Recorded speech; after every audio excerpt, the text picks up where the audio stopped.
and we're gonna go in 3, 2, 1, and hello, welcome to G3. It's our last show in August. I can't believe it. The summer has disappeared. We're entering into kind of a busy season in the tech world, in Silicon Valley, but maybe the whole tech world, I don't know. And we have a great show for you today. This is, did I say it was August 28th? It is our 53rd episode, and my name is Tina Chase Gillmor.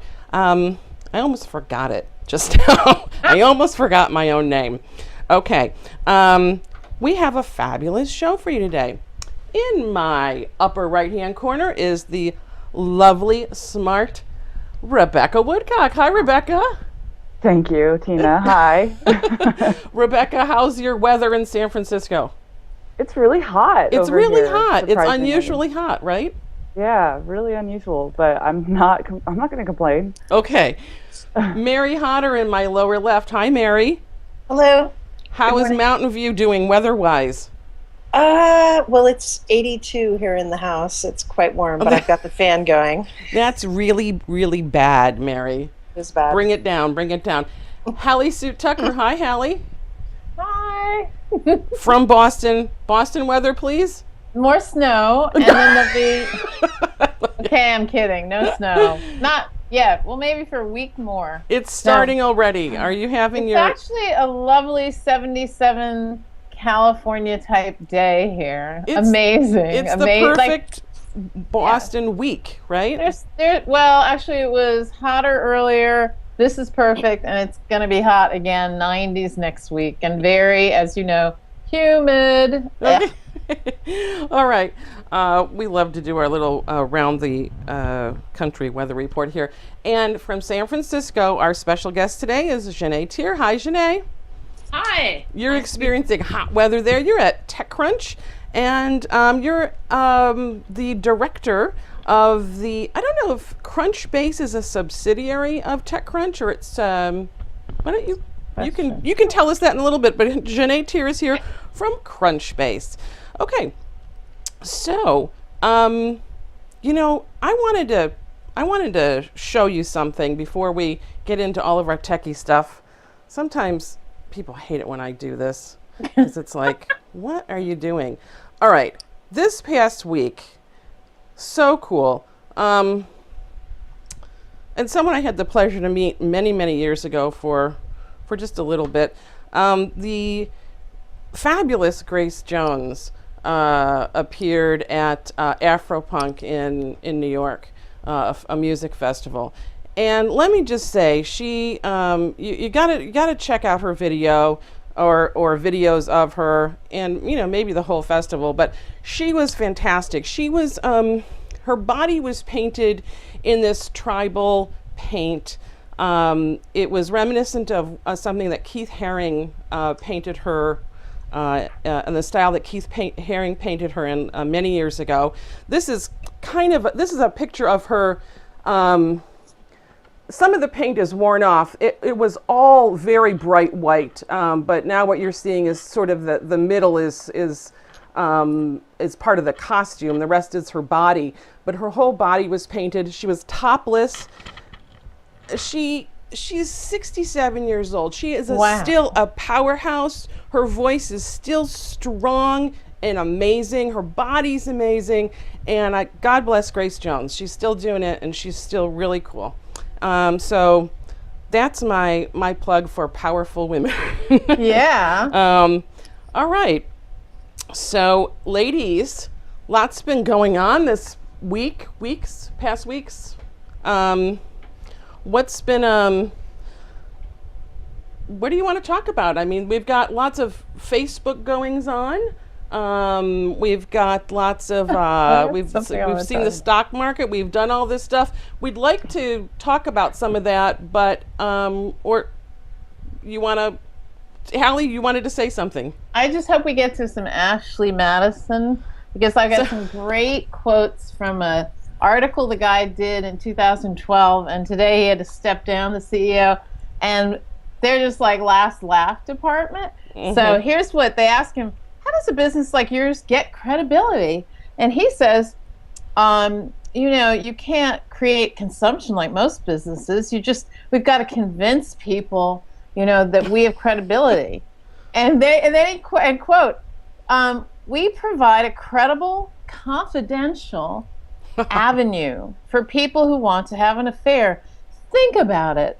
The traditional ways people went about having affairs were definitely not effective in the past. Oh.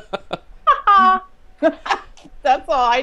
I'm just like loving in this time of, I say the stocks for serious old people who've been through some corrections is going up. People who know how the hell to manage in this crazy environment, our stock's going up. The stock for everybody who's got a bullshit business that nobody wanted anyway and should go away, they're going down. So yeah, I'm loving this semi crash. It doesn't seem like it's very crashy at this point, but just my thought for the week. Not crashy enough. Not crashy enough. The Ashley Madison quote, that's current, or that's from 2012. That's why I love eat your words department. 2012, before they developed the app that they never launched, called How Much Is Your Wife Worth? Yes, okay.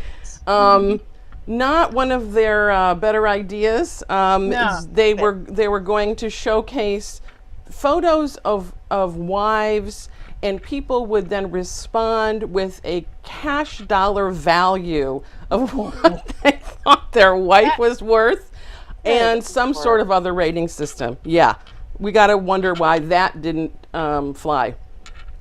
So I have to point out, Annalee Newitz did some analysis. She downloaded the data, and she used to be a technologist at EFF, and then she's done several things. She launched IO9 as their editor. Now she's the editor of Gizmodo, and she basically figured out that almost 95% of the women's profiles were fake, and she did that by looking at the data. There's an uncommon last name that runs through many of the fake profiles. Many of the fake profiles have ashleymadison.com email addresses. Mm-hmm. Okay. And lastly, most of the women on the site never opened their email or messaging system once. Okay. Right. So indicating that they may have been fake accounts. Yeah. And in fact, may have been. I mean, she can't say for sure, but if you look at those three pieces, it's pretty definitive. And I have to say, pretty damning. So I've noticed a few people. So of course, I have VCs who are in my Facebook feed, and they'll post this news, right? And they're like, wow, I had no idea that dating sites had all these fake women. And I'm like, where have you been? Like, we knew this in 2002 with Match.com. We knew this in 2005 or 6 with the subsequent, like, all the dating sites do this because, frankly, very few women want to go, unless it's a legitimate dating site for regular, like, long-term relationships. Women don't want to go there, and so they have to make a bunch of fake accounts and start doing chats between women and the men, or the men won't pay. Right? If there's no women there, then the men won't come. So the sites are making it appear as though there's lots and lots of women here that are active and that are looking, and in fact, it looks like that may not be the case for Ashley Madison. Yeah. Right? Yeah. Yes. You would think, I mean, I read the same story, Marion. What you think about is, why weren't more men complaining that this was a fantasy, that there was nothing going on, that they were sexually looking at women, but there was no, it was a whole fantasy game rather than anything real. So it's surprising that didn't come out earlier. Who would they complain to? Because nobody wants to admit that they're Madison on the site to begin with. Yeah, nobody wants to admit it. So I mean, I suppose they could complain to Ashley Madison, and Ashley Madison would just then put some of their bots with some of the fake accounts on that guy's account, and then problem solved, right? Because they know who the fake accounts are. Or is it just maybe more about the illusion? Maybe the allure is being a part of this where you potentially might have an affair, but you really don't. I mean, that you're in the game, so to speak, but you're not actually doing anything. Maybe that's what the service was, all about. Mm-hmm. with all these very busy VCs who don't have time to return our phone calls because they're busy with Ashley Madison. Well, or actually what Ashley they do. Madison, may I help you? I don't think I have any product fit here, says he. I can't seem to fit into your product. Okay. No comment after that. So, onwards from Ashley Madison.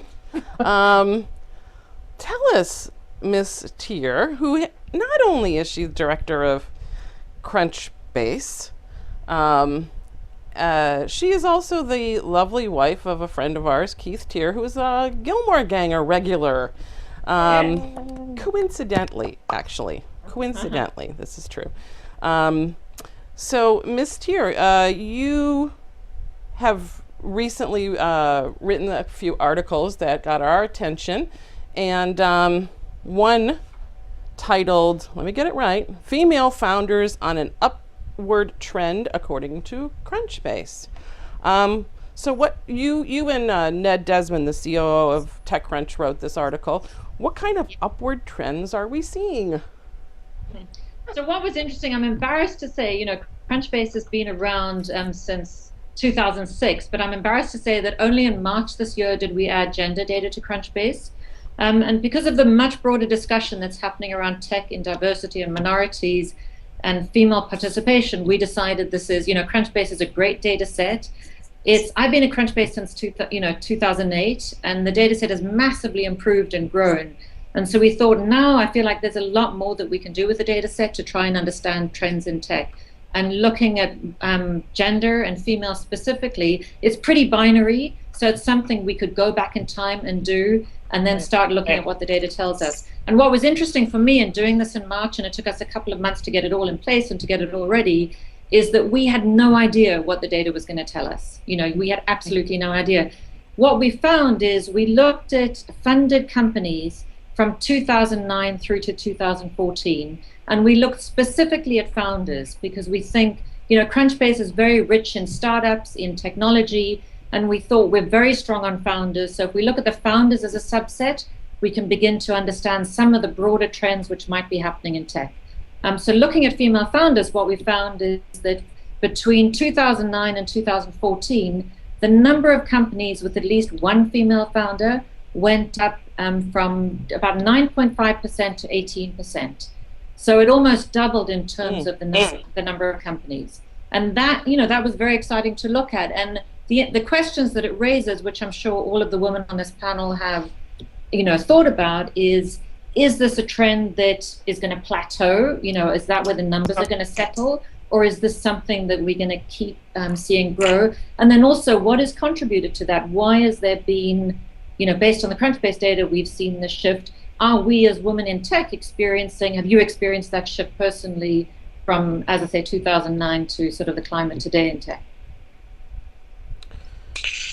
Well, Gené, I'm curious. I have a question. Why did you choose funded companies? Why did you choose that criteria? And what was the cutoff to meet that criteria? Explain a little bit about with the definition around funded. Sure. So we focused on funded companies because we could at least say those are companies that are on track, that they want to raise, that they're in the startup community first off, and that they're interested in raising funding. And our bar was seed all the way through to early venture, late stage venture, and private equity. So if you'd raised $5,000 from friends and family or $20,000 in a seed round through an accelerator, you were part of the study. So it was from seed. All you had to show is that you were on some kind of a funding track to qualify as a startup within our industry. And we also just focused on the US. And for the study, we found 14,500 companies that met that criteria. Wow, that's a lot. And actually, I was impressed as to the amount of data, the level of detail from all the universities that you were able to track, and as well as the degrees that they got. How did you get that data for all those people? Because there were over 3,000 women, correct? Sure, yes. So what we did is we've been doing a lot. CrunchBase is crowdsourced, as you well know, but we also track the news. We track any company that gets funded, and we try to make sure that any funded company that comes into CrunchBase that we have the founder data. So we do a lot to make sure that the data is as strong as it possibly could be. Is there a lot of manual lookup and entry to build that database? Yeah. So sorry, say that again. Is there a lot of manual data entry and research behind it to be able to fill out the database? Outside. And we also have, since the beginning of the year, we've had about 100,000 people contribute to CrunchBase. So there is a huge community contributing, as well as a lot of work on our side to make sure that companies are as well filled out as they possibly could be. Okay. Gené, can you back up just a little bit and just tell us what kind of information do we find on CrunchBase? And you also said that the community can now contribute to it. How does one do that? So the heart of CrunchBase is really the startups, and it's global. So we're not just US based, but we're global. And really what we want to track is all of the companies, all the startups across the globe, and we want those to be in CrunchBase. When you start to track startups, what we care about as well is the people behind those startups. So who is making it happen? Who is impacting an ecosystem? Who is playing a role in this ecosystem? So not only the startups, but the teams behind, and especially the founders, are extremely important to CrunchBase. And then within that ecosystem, of course, is the investment community. Because if you're a startup and you're looking for an investment, CrunchBase is a great resource to go to begin to understand which VC or which partner at a specific VC is investing in which companies. Does that fit with what you're doing? Should you reach out to them? And so it's really a site which is used very extensively globally by the tech community, just to begin to understand either on the startup side what startups are coming up, and for startups themselves, who to reach out to. Hallie. I had a quick question. If you can hear me, right? Yes. Do you work with folks like Mattermark or Angel List or Funders Club or these type people who also have data? Or do they use your data? I'm never clear where anybody gets all their data. Yeah. So we partner with AngelList because we worked about a year and a half now with AngelList, and they have a lot of data on companies which are almost pre-starting because they're going out to raise very, very early seed, and we would love those companies to be in CrunchBase as well. So it's an opt-in in AngelList, so any company that's in AngelList can say we want to be in CrunchBase as well. We license data to Mattermark, so Mattermark uses the CrunchBase data. Funders Club, we have a huge venture program. We do care about data accuracy. We work very closely with the venture community, and Funders Club are within the venture program. And what we do with the venture community is we send them spreadsheets monthly. They check that we have the accurate data. They will add partner leads or which deals they led. So we work just to make sure that we supplement and are accurate with the venture community, and that's been very successful for us. It seems like there's much better data out now. I had worked as a reporter for the Boston Globe, and sometimes you just want to check something, and it was earlier not so easy to do. So it's great. And I think what I really like and what I hear from, we partnered with MIT on an accelerator study. We're beginning to partner very extensively. We're working with the NVCA on their diversity survey. But what we're finding, and why a lot of people are beginning to work more closely with CrunchBase, is that because it's out there, because it's public, it means the record can be corrected, because there's a lot of eyes on CrunchBase. A lot of other databases which are private, if something's wrong or something's not up to date, there's no eyes on it to see that it needs to be. And so for lots of universities who do research at a certain point of time, the data then lags as soon as that research is over. Whereas for us, the data keeps updating. And what I'm excited about is in a year's time, we're going to run the study again to see, are we plateauing? Is it, what's happening? So I feel like it's ongoing, and we correct going back, we correct going forward. So that's kind of the beauty of having a crowdsourced and live database. That's right. And Gené, when it comes to, providing information like in your report about gender, equality, diversity, we're starting to see more and more companies not just talk about gender equality and diversity, but we're seeing them actually take some action. So today I ran across a comment from Twitter saying we're committed to a more diverse Twitter. We want to make our company, we want the makeup of our company to reflect the vast range of people who use Twitter. Doing so will help us build a product to be better serve people around the world.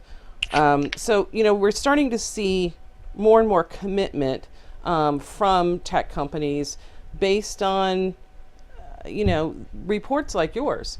So I've got to commend you for just, getting it out there.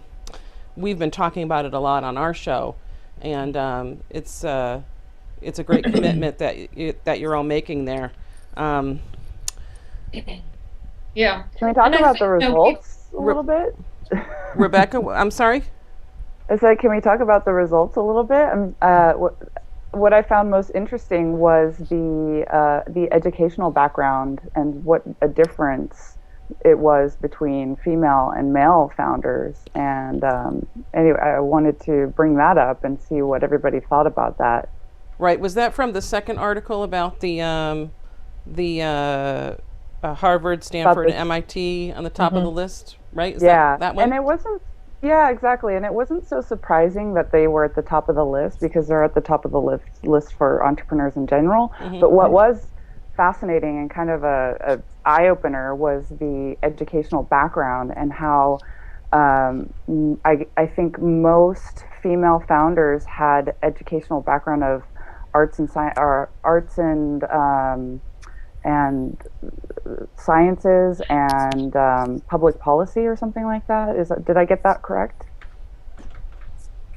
So what was interesting, so again, we've focused, the second report also focused on female and male founders, because it's a clean subset. It's a subset of people who in this industry are indicating leadership, are indicating that we're interested in leadership, and this is a subset who are definitely, that's a strong indicator, and that's where our data is strong. And what we found, again, it's interesting to look at the data because you never know quite what it's going to tell you. And what we found is that, women were 4 times more likely to have an arts and humanities degree than men. So that's interesting, and that's probably not surprising. We found that when it came to STEM, which is where there's a lot of focus in our industry, because obviously if you have a computer science degree, you're well placed to go and do it, run a startup or do a startup. What we found is that women, for computer science, there was 10% of female founders had a computer science degree versus men who were 33%. And then if you looked at the whole broader STEM, it was, again, women were at 31%, and this is undergraduate degrees. STEM degrees, undergraduate degrees for female founders, 31% was STEM, and for men it was 63%. So definitely the sense that we have more broadly, the broader discussion in the industry that women are underrepresented when it comes to computer science and engineering, for the founder set, our data definitely corroborated that. Can I just add one thing? And I think the STEM argument is always a concern, because it seems to have as a solution that we should educate 12-year-old girls in STEM. And some of us are not 12-year-old girls. And I have been a founder, and I found that a lot of founders are pushed out, and the company in a little bit post-seed stage is run by people of business experience or business degrees or any kind of strange degrees. So this illusion that as long as you turn into a geeky engineer, I married one from MIT, I know them well, that for a woman founder is the path to gold and riches. And what I think it is, this STEM thing, yes, it's very clear starting early is good and girls should be doing more of it. But to say, okay, everybody over the age of 14, if you haven't done that, sorry, too bad.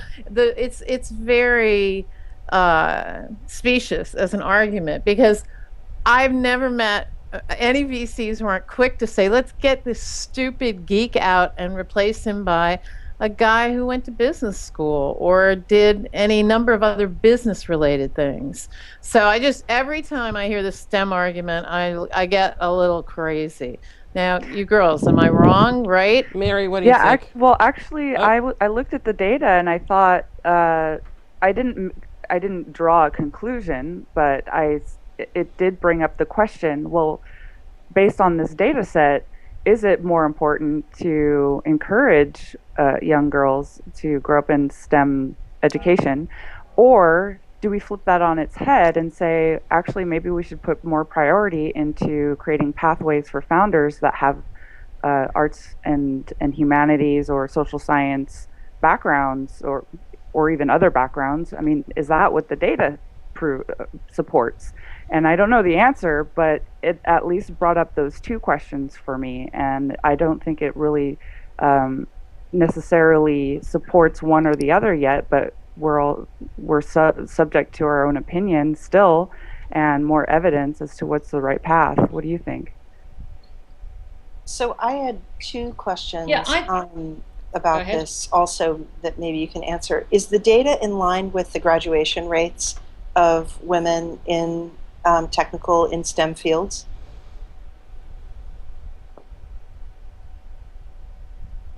I think that was directed to Gené, but I'm not. Are you here? Oh, we may have lost her. She locked up. Okay. Let's try to get Gené back. I'll work on that. I want Gené to work on a study of women on boards of companies. Yay! My other pet peeve is that we should all be doing board memberships, and that would also have a great effect. Those are the people, ready, who fire and hire CEOs, male True. or female. But so a couple things about that. I'm on 3 boards they happen to be nonprofits, but 2 of them are very well funded and very active.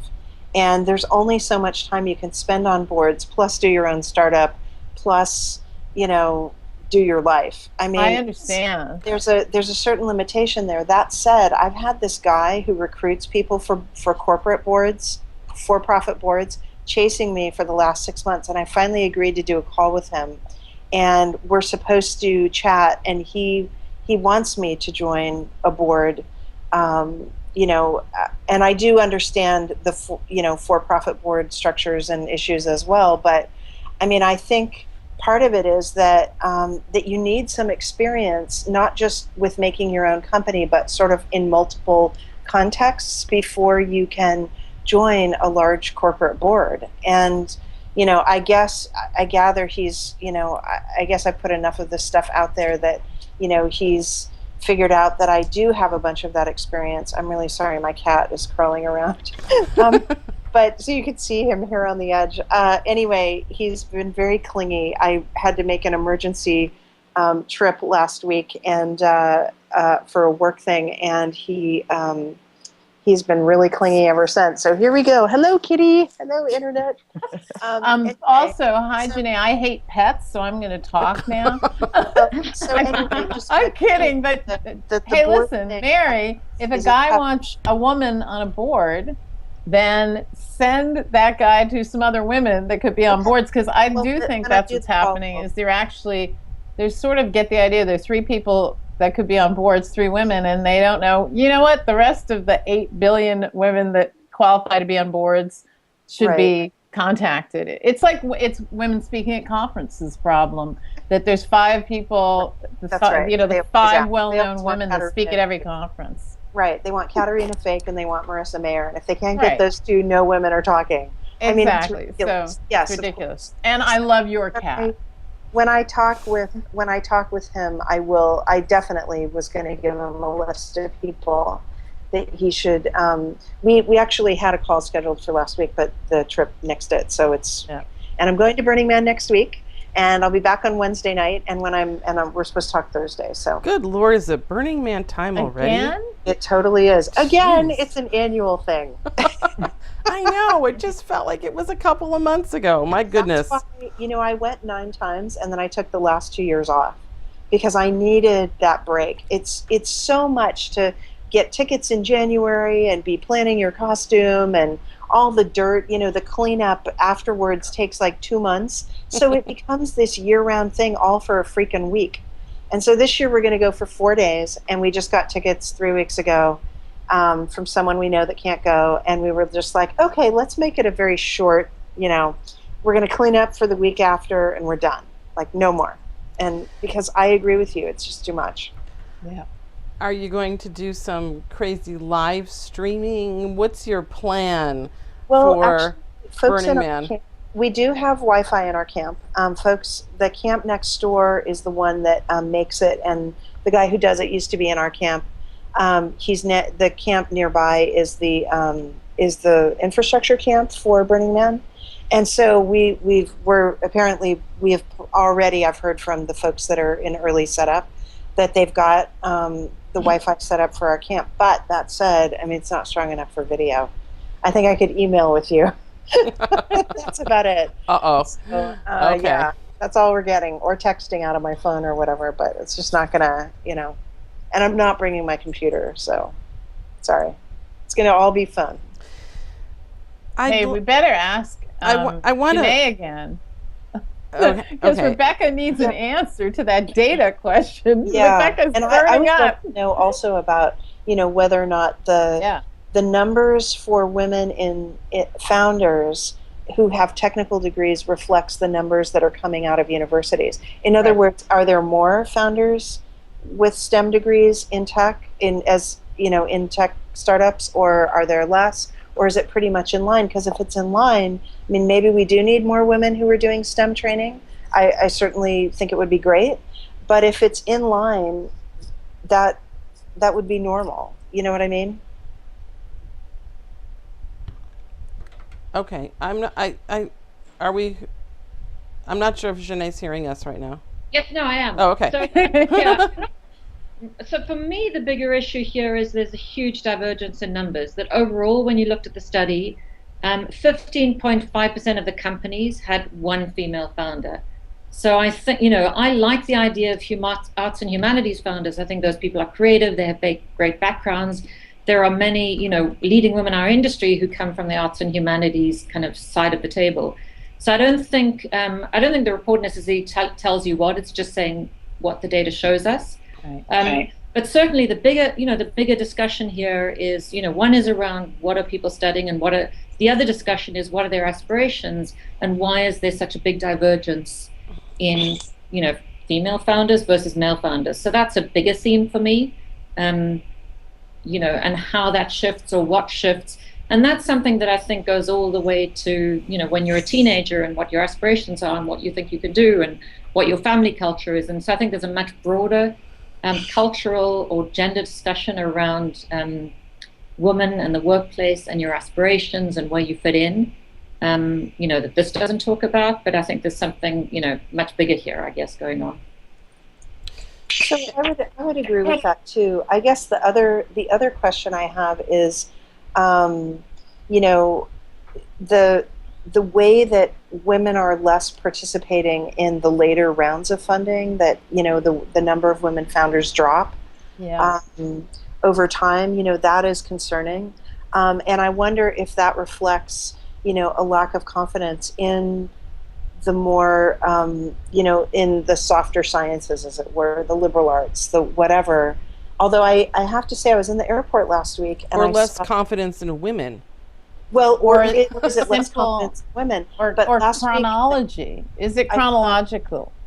Well, it could be, but the Forbes cover for, I guess their monthly. I don't know. I never read it. But Stuart Butterfield is on the cover, and it says the return of liberal arts.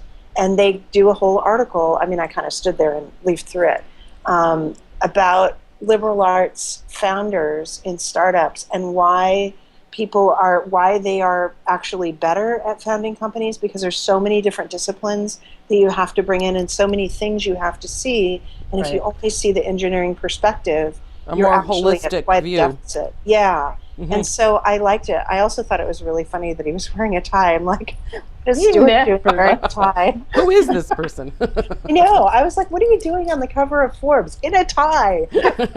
Like, come on. Yeah, where's the hoodie? Last time I saw Stuart, he was quite toasted, and I was at a dinner with him and Clay Shirky and Matt Mullenweg, like the four of us just got trashed. I mean, that's how I think of him, not in a tie on Forbes. I'm like, what is this? Yeah, just one thing on the stages and the fact that the number goes down. It starts in seed funding, it was about 19% of companies, and then it goes for early stage was about 13%, and for late stage was about close to 12%. And I think those numbers, we looked at a very short time span from 2009 to 2014. So I think the percentages represent a time lag. If it takes you 3 to 4 years to get to early stage and another 6 or 7 years to get to late stage. Right. I think, and if you look at the numbers we started out, which was below 10% of female founded companies. So those earlier companies would have hit.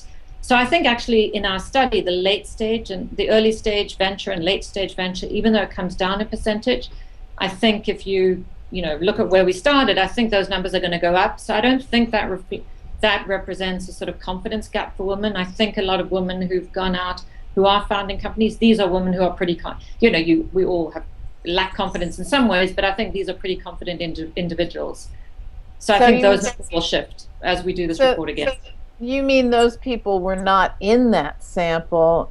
They wouldn't have been 8 or 9 years ago in the sample of being in that seed round. So they weren't in the companies that then have now been, have moved up to be later companies. Yeah, and so I not think that they were pushed out. Exactly. Yeah. Right. Okay. So there's a little lag of the. There's a lag because if you had 9% and 3 years later you did an early, say you did early stage within the next 2 to 3 years, we're at 13% for early stage. And so there's a time lag with the data in terms of, because we looked at your first funding event. So why did you guys start with 2009? I think because our data gets a lot stronger. The CrunchBase data, we were started in 2007. We always are going back and adding data. Around 2005 is a pivot point for me where the data gets stronger. And then around 2008, 2009, again, the data gets stronger. And also because of the downturn in 2008, we decided, that was a sort of good starting point for this next phase of companies. Right, because the reflection was that bad business cycle. And if you sort of watch out for the bumps in the bad business cycle, it makes sense to start as things came back. Yeah. So what do we extrapolate for the future here? We just generally see this upward trend. We see. So what can we? Yeah. In terms of the female founded companies and the shift from 18% and up. Mm-hmm. So it's interesting, why that's happened within the last sort of 5 years, and is it because the internet saturates so much more of our lives that almost every industry is impacted? Why that shift has happened and whether that shift continues going up. I think that's one thing to look at. I think the other thing that we are going to see is more. I think there's a huge drive from engineering schools. There's a huge emphasis I'm hearing within high schools around STEM, and so I think we will see a shift in STEM, I imagine, over the next 5 years. So I guess those are two things that the STEM thing, I think we are going to see more women getting involved in STEM. Not that that's the answer, but I think, that shift is, the discussion is definitely happening within our culture. I have a dumb anecdotal thing to add. When I was a female CEO and I had to quickly hire people, who did I hire? People I knew who were friends that I trusted. Those people happened to be women. And when a man, CEO, who has a lot of money and he has to quickly hire some people, who does he hire? I mean, I know it's the dumbest issue, but you have a lot of pressure of time and money on you. Like, make this thing work and bring people in you trust. And who do you trust? You probably trust people like you. Like you. Mm-hmm. Well, and also your friends. And so the problem is, and I've seen this very recently and pushed back on it in a couple of situations where everyone's like, oh, let's hire this guy. Let's hire that guy. I know exactly who to get for this. And I'm like, but wait a second. Now our whole team is men. Except me. Did you notice? And you told me when you hired me that you wanted me to bring in women, and I brought you 3 rock star people in these categories. We're not even going to consider them. Right. And it is a leap. The problem is that everyone's like, yeah, but I know these guys. I've worked with them before. We can do it really fast. Mm-hmm. And I'm like, well, then you're doing it the same as everybody who did it before. And what's the difference? Like, how are we any better than anybody else? You told me you wanted to be a lot better than everybody else. And now you're just being the same. And there you go. Well, people fall back into the patterns that are familiar with them, and they you know, there's a certain amount of comfort that people rely on for success, I guess. Well, or it's right? a failure of imagination. I mean, I get into this all the time around privacy too. I was just pushing back with a couple of startups yesterday on a call around privacy issues. So in the US, we use all these vendors. All of our B2B vendors for startups are companies that sell the data at the back door. And I'm like, why, you know, we're not doing that in my company. And here's all the vendors that we're using. And guess what? They originate in Europe because they have data protection laws. Go look at the European vendors. They're very, very good. And it's just a failure of imagination around all these issues, whether it's women, privacy, whatever the thing is. You know, everybody defaults back into the default and we don't progress. And I think generally in the US, we fall further and further behind on many levels because we default. And it's sheer laziness and failure of imagination. There's my indictment of the American psyche.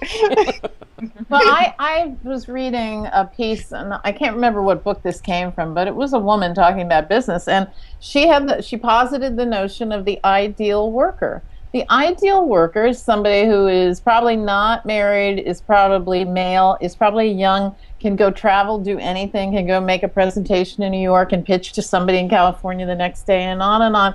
And so this ideal worker is not us. It's very not women. And I still think, I know maybe nobody wants to hear about it. How many women are also running the house and taking care of kids and doing whatever they're doing? Female founders, female CEOs. So she is. We have 2 jobs, if not 3, and we are supposed to run this race with our cement high heels on. And it gets a little frustrating when everybody's like, well, she's just not dedicated enough. And I'm like, you know what? Fuck you. Go home and wash the dishes and be all night taking care of sick kids with a fever and get back to me about how many hours I should be doing this, which most of it with a lot of young guys seems to be sitting around drinking coffee.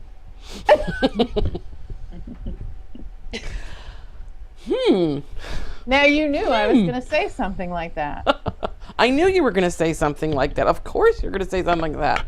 So when I stop having 3 jobs, then you can compare me to the ideal worker. I'm going to put the ideal worker well, you know, the ideal worker, page. The concept of the ideal worker needs to change. Oh, it's changing. The new ideal worker has a silver collar. He's a robot. I can't hear you, Rebecca. No. I don't know what you did, but you did something. No? Okay, we'll try to get you back. I'm back. I can hear you Yay! now. Well, it's funny that you described the ideal worker that way because it used to be the ideal worker had a family, had a mortgage, and that made them very reliable and hard workers. They were going to be loyal to you and your company. And actually the workers that you described today, the young, no family, no mortgage, are the least loyal people. They're the ones, you know, looking around all the time, trying to weigh their options, jumping from startup to startup. So what you described to me sounds like more like what we'll describe as the ideal founder these days, which I think that fits the stereotype. But I don't know. I've seen a lot of bad behavior with these young ideal workers that just jump and jump and jump and jump, and there's no loyalty. They're actually, like you said, drinking coffee all morning. They're leaving at 5, and they really are not as dedicated as people make them out to be, in my opinion. And maybe your ideal worker that you're talking about, the family person, the more rounded person, is dovetailing with the data that Gené is seeing, where we're looking at liberal arts education again. We're seeing people come from a more diverse background, and that's fulfilling the need in the tech industry to not be so damn narrow. Gené, you also had an experience recently that we need to hear about before we end our show. You were invited to the White House. Please tell us what that was like and why you were there. So we were invited to the White House demo day, and it was August 4th, earlier this month.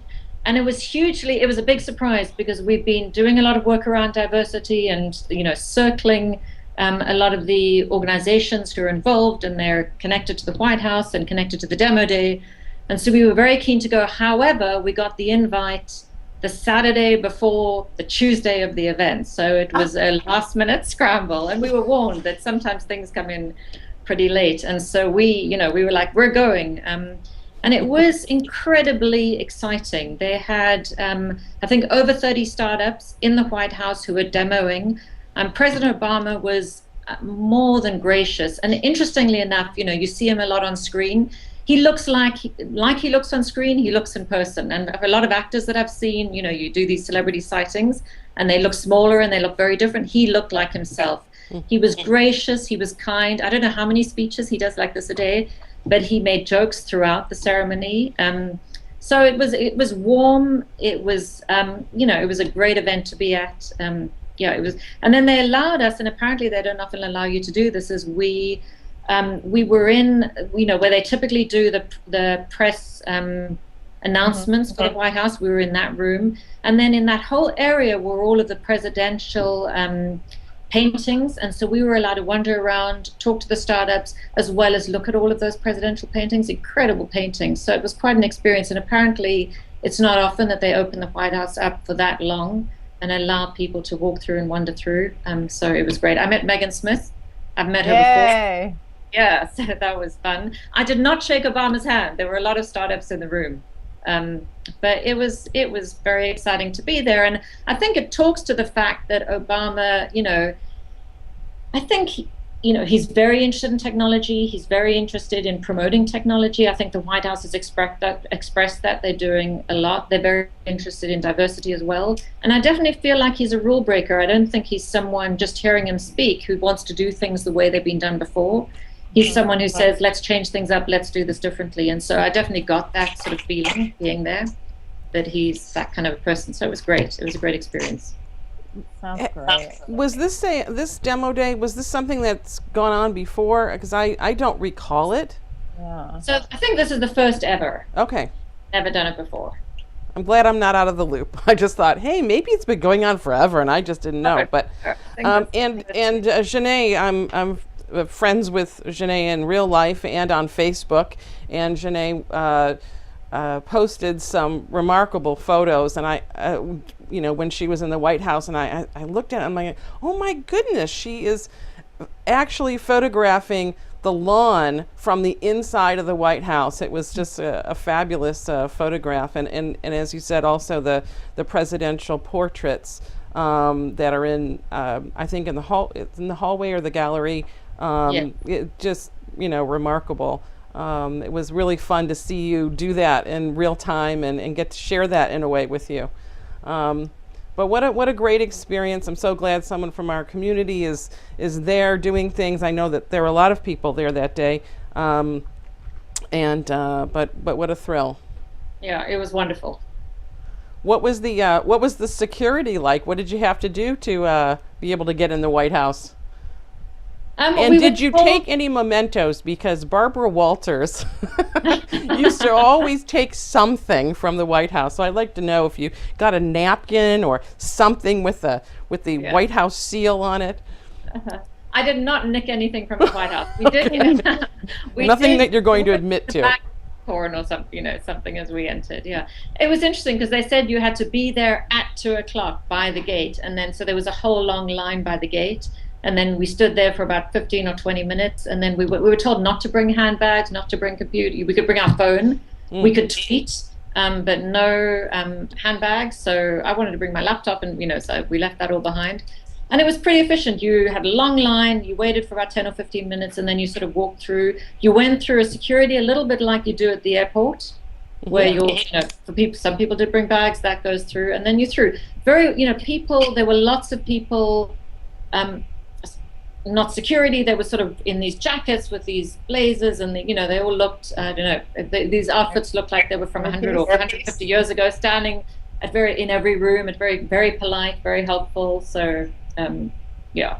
Ah, It was efficient. It was fairly efficient, and you had to be pre-registered, and they had to check you. You had to register, and they did a security check on you. little check before you got there, I would imagine. Okay. Wow. Well, who's going to the White House next? Hallie? Rebecca? I'm not hearing Rebecca again. What's the deal? I keep turning on mute because, Don't turn yourself to off, avoid, Rebecca. to avoid background noise. So to interrupt. But yeah, I've been to the White House before and have gone through that same process. Not in the main White House, but they have executive buildings just outside. And so I've been in some meetings there and have gone through that process. But I would love to go to the inside the main house, and I just never had the opportunity. Well, we've got lots of important women on this show, apparently. That was all about the health data standards. Health data. Okay. When they were determining how to standardize health data through Obamacare, so I was helping out with some of that. How cool. Well, rock on, everybody. That sounds fun and interesting, and what a great experience that you've had. So we've got to wind up. Miss Hallie's got a special appointment that we have to get her off the air for. Awesome. So any last questions or thoughts or anything about the week that we've experienced before we go? Something that we need to talk about? Gené? I just wanted to say that for the next study, we're going to be looking at venture for the female founder study. So looking both at women in venture and then also looking at which companies are backing female founded companies. So that's excellent. Up and coming, and it's going to be fun. Oh, well, we're gonna have to hear about that. When is that report due out, or when are you going to be working on that? Yeah, so we're thinking within the next quarter, so the next months. And what's interesting for me in doing the research is when I look at all, the venture firms pages, you see 15 men and one, it definitely, they say the industry average, they say is 6% of women who are partners at venture firms. But definitely when you look, you're seeing a lot of men on the web pages. A sea of men. Where are the women? Gené is going to be calling them out. Get ready, people. You cannot hide. It seems there are more and more women venture capitalists starting their own, 2 or 3 women making a firm. Is that a trend you're seeing or looking at? Exactly. So I think for a lot of the firms where there are, majority, they're women who've come out of venture and are setting up their own firms, they've been successful and they're going on to do it on their own. So I definitely think there's a lot of that happening. Yeah. I get the feeling they're like, we can't work here, we want to start our own thing, and I wonder that's going to be, we'll see. I think there is a trend of that.